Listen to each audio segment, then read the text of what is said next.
கள்ளிருக்கும் தாமரையை கையணைக்கும் மாந்திரையை உள்ளிருக்கும் நாடி எங்கும் முந்தன் உயிர்தான் இனி வரும் எந்த பிறவியிலும் உனை சேர காத்திருப்பேன் விழி மூடும் இமை போல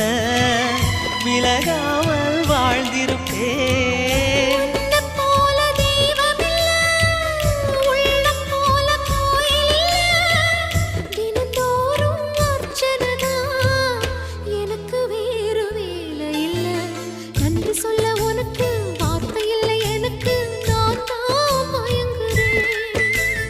என்னுடைய மனச தந்து விட்ட பிறகும் ஏம்மா கலங்குற